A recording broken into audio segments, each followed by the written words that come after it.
네, 안녕하세요. 스타캐노와 쓴 계량 경제학의 깊이를 더해드리는 경제학장 박사입니다. 자, 이런 상상 한번 해볼까요? 우리가 굳게 믿고 있던 경제 법칙이 어느 날 갑자기 바뀐다면요.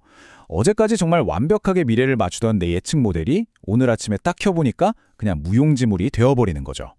계량 경제학에서는요, 바로 이런 보이지 않는 균열을 구조적 단절이라고 부릅니다.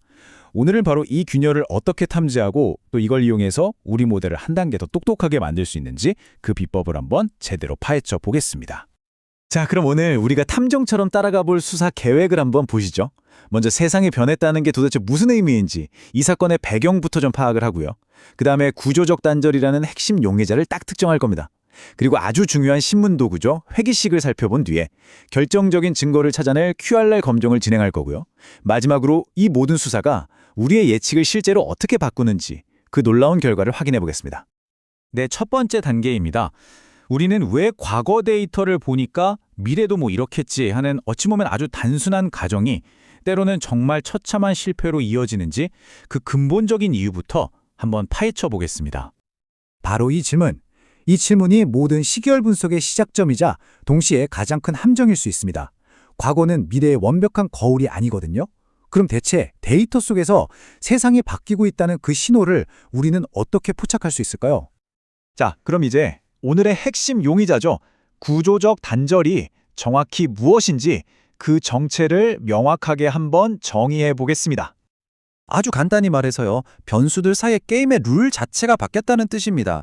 예를 들면 이런 거죠. 과거에는 이자율을 내리면 투자가 늘어났어요. 이게 공식이었는데 어느 순간부터는 그 공식이 더 이상 통하지 않게 되는 겁니다. 그러니까 우리가 애써서 세운 모델의 근본적인 설계도 자체가 바뀌어버린 상황인 거죠. 이런 거대한 변화는 그냥 일어나지 않죠. 여기 슬라이드에서 보시는 것처럼 중앙은행이 갑자기 정책 방향을 확 튼다거나 전 세계를 뒤흔든 금융위기, 아니면 인터넷 같은 기술혁명, 혹은 1972년 브레튼 우즈 체제 붕괴처럼 경제의 DNA 자체를 바꿔버리는 그런 역사적인 사건들이 바로 그 방아쇠 역할을 합니다. 좋습니다. 그럼 이제 우리 탐정의 도구를 꺼낼 시간입니다. 뭔가 단절이 있는 것 같은데 하는 의심을 단절이 있다는 확신으로 바꾸려면 과연 어떤 통계적 모델을 사용해야 할까요? 그 비밀 병기를 지금부터 한번 살펴보겠습니다. 자, 이 화면에 보이는 식 15.35가 바로 우리의 핵심 무기입니다. 좀 복잡해 보일 수 있는데 한번 같이 뜯어보죠. 이 식의 우변 앞부분, 그러니까 베타 계수들이 있는 파트 있죠? 거기는 우리가 원래 알고 있던 평상시의 모델이에요. 진짜 중요한 건 그 뒷부분에 숨어 있습니다. 이 모델의 천재성은요, 바로 저기 보이는 d타우라는 더미 변수에 있습니다. 이 변수가 뭐냐면 특정 시점, 타우를 기준으로 꺼졌다가 켜지는 일종의 스위치라고 생각하시면 돼요. 단절이 의심되는 그 시점 이후에만 값이 1이 되면서 딱 켜지는 거죠. 이 스위치가 켜지면 그 뒤에 따라오는 감마 계수들이 비로소 활성화됩니다. 이 감마 값들이 바로 변화의 크기 그 자체인 거예요. 만약 감마가 0이라면 스위치가 켜져도 아무 변화도 없었다는 뜻이죠. 하지만 0이라면 바로 우리가 찾던 구조적 단절의 명백한 증거가 되는 겁니다. 자, 이제 통계적 재판을 시작합니다. 귀무가설, 그러니까 무죄 추정의 원칙이죠. 아무 변화도 없었습니다. 모든 감마는 0입니다. 라고 주장하는 겁니다. 우리의 목표는 F 검정이라는 아주 강력한 증거를 통해서 아닙니다. 유죄입니다. 감마값들은 명백히 0이 아닙니다라는 대립가설을 입증하는 거죠. 이 감마들을 0에서 의미 있게 끌어내는 것, 그게 바로 우리의 미션입니다. 그런데 문제가 있어요. 만약 우리가 범행 시각, 즉 단절이 정확히 언제 일어났는지 모른다면 어떡할까요? 걱정 마십시오. 이럴 때를 위한 최고의 탐지 도구가 있습니다. 그 이름은 바로 QLR 검정입니다. 이 QLR 검정의 원리는 아주 간단하면서도 강력해요. 가능한 모든 시점을 용의선상에 올리는 겁니다. 그리고 그 시점 하나하나를 전부 F 검정으로 신문하는 거죠. 그리고 그 중에서 F값이 가장 높게 나오는 지점, 말하자면 비명이 가장 크게 터져 나오는 그 지점을 찾는 겁니다. 그곳이 바로 가장 유력한 단절 시점, 즉 범행 시각이 되는 거죠. 그리고 이건 그 탐색 과정을 정말 멋지게 보여주는 그림입니다. 이 그래프는요, 각 시점을 잠재적인 단절점이라고 가정하고 계산한 F- 통계량을 시간 순서대로 쭉 그린 거예요. 보세요. 대부분의 기간 동안 F- 통계량은 아주 잠잠하죠? 그런데 특정 시점에서 갑자기 극적으로 솟아오르는 게 보입니다. 바로 저 뾰족한 정점이 구조적 단절이 일어났을 가장 유력한 후보 시점이라는 걸 말해주고 있는 겁니다.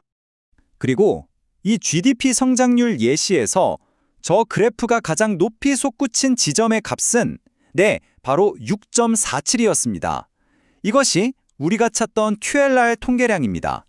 그리고 그 시점은 1980년 4분기로 딱 특정되었죠. 드디어 용의자를 찾았습니다.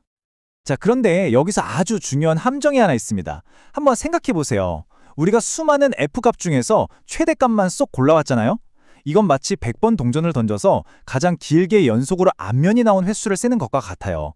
그냥 한두 번 던졌을 때보다 훨씬 높은 값이 나올 가능성이 크겠죠? 마찬가지로 우연히 높은 값이 나올 확률도 커집니다. 그래서 우리는 일반적인 F 검정보다 훨씬 더 깐깐한 이 QLR 전용의 특별 임계값을 사용해야만 합니다. 그래야 실수로 단조를 선언하는 오류를 피할 수 있거든요. 자, 이제 판결의 시간입니다. 우리가 찾은 QLR 값 6.47은요. 5% 임계값은 물론이고 1%의 아주 엄격한 기준치인 4.09마저도 압도적으로 넘어섭니다. 이 정도면 뭐 의심의 여지가 없죠. 변화는 없었다는 귀무가설은 기각되었습니다. 우리는 이제 1980년 4분기에 경제 구조에 아주 의미 있는 변화가 있었다고 통계적으로 선언할 수 있게 된 겁니다. 좋습니다. 우리는 단절을 찾아냈습니다.